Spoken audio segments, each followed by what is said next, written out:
Hi folks, it's time for part 2 of Garden Center Potentilla to bonsai.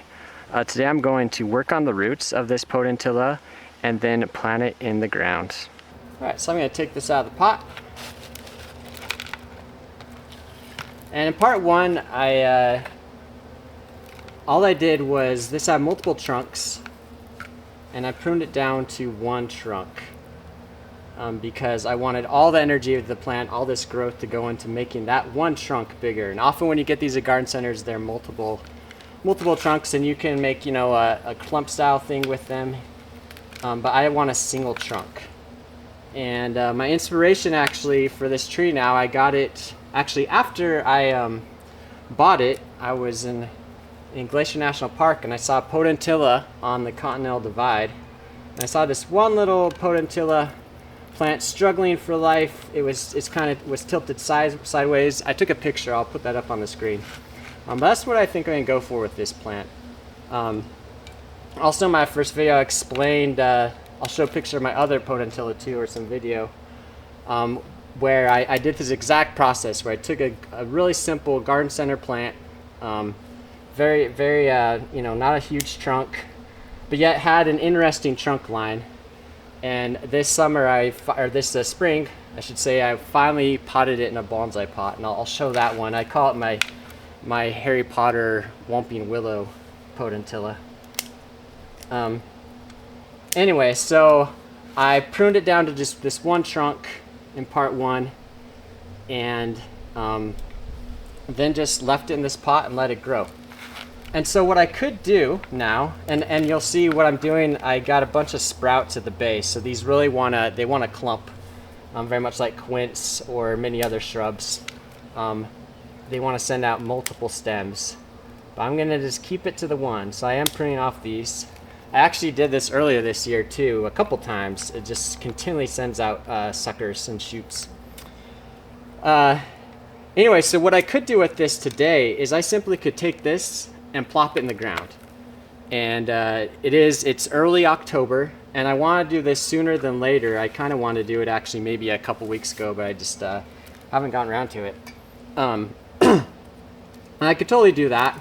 I want to do it earlier than later here in the fall because I want it to get established again before the cold weather. But these things are tough. I'm not too worried about working on the roots and then putting it in the ground. I think it still has a good month or 6 weeks, maybe even 8 weeks until the frost really penetrates the ground pretty well. Like, we're gonna start getting frost any day now. Light frost though. So it still has plenty of time to recover from this root work. But I wanted to also get started on the roots rather than just plop it into the ground. As is, I want to put it in a small pot, and again I'll show my potentilla, my Whomping Willow potentilla. So I'm already preparing it to go to a small pot. Even though it's not going to go in a small pot like that for, I envision, at least 2 or 3 years, which is what I did with the Whomping Willow potentilla. It's really not too early to start training the roots. And so that is what I'm doing today. I'm going to start training the roots. And that is the process I went through with my Whomping Willow. In fact, I remember I actually styled it. I put it in a small pot. I did the top and the bottom styling in one go in the spring. But then decided I wanted the trunk bigger, and so I stuck the styled tree into the ground for a few years. And so nothing revolutionary about what I'm doing. It's your same old bonsai root work, where I'm just raking the roots out. And I just want to reduce the size of the root ball, basically, in preparation. And now I'm seeing, actually, and I hadn't even thought of this, I'm kind of looking for the nabari too, because I'm realizing it's planted deeper, and I hadn't even considered this. And this is one of the funnest parts of bonsai. It's kind of like, what are you going to get below the soil surface? It can be great, or it can be not so great.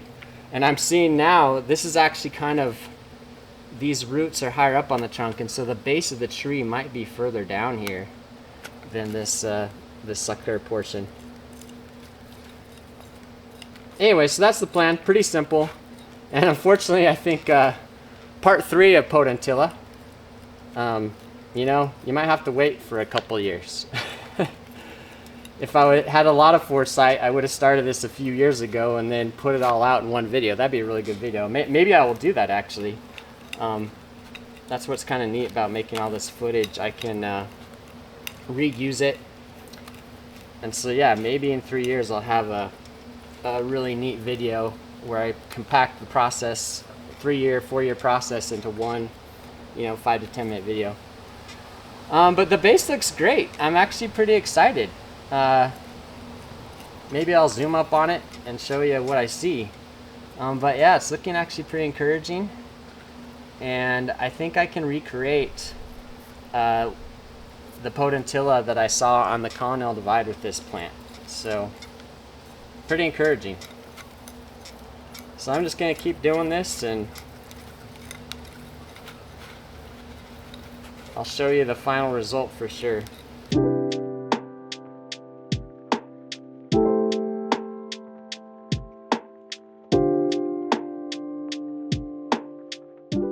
Alright, so here's where I left the tree.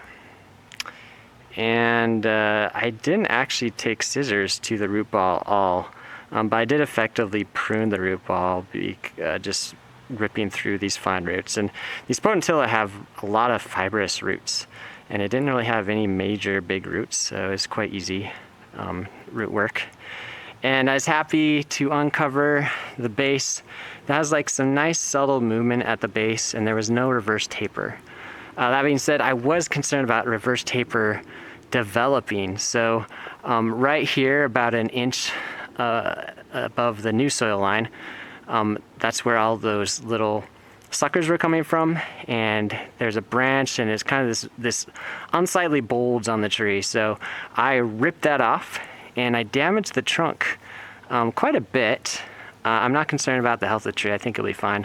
But that actually, I think, will make a nice feature in the future, and fits with my vision for a tree on the Continental Divide that's struggling. Another place I was concerned about reverse taper was actually up here. There were 3 big branches. There's still 2 big branches coming from that point, but there were 3. And so I actually just ripped one off. It came off pretty easily. So here's that. You know, pretty big branch, and just ripped it. Again, ripped into the trunk and damaged it. But after doing that, yeah, I can actually see, the literati style bonsai right now. It's quite clear to me. If I just pruned off, you know, most of this this foliage, yeah, I can see it. It's just got a nice subtle movement in the trunk, and yeah, there's a few different ways I could go. So anyways, that's what I was looking at like now. So next step for this is I just again want to fatten this trunk up for at least a season or 2, and before I put in a bonsai pot. So I'm gonna do something I haven't done much, and that is I think I am gonna use a tile to ensure that this root ball stays nice and flat. So I'll plant it on this. Again, this is like early October. My hope doing it now this time of year is that before winter I'll have about you know, a month, 6 weeks to recover from this root work. Then the next work I'll do on this tree is going to be in late winter or early spring. I think I'll just prune it back. I'm not gonna really style it, just prune it back to keep it small, keep ramification, keep the foliage close to the trunk. And then I'll just let it run again. And then I'll definitely dig it up again in a year, or probably more like 2 years. Ground growing is kind of this balance where you want the trees to gain vigor and grow in the ground. You don't want them to get too vigorous. You want to keep them in check if you do in fact want to put them in a bonsai pot someday. So, and I definitely want to put this one in a small pot.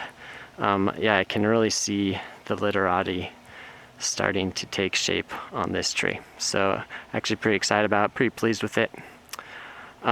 So hope you're enjoying your fall, and until next time, happy bonsai.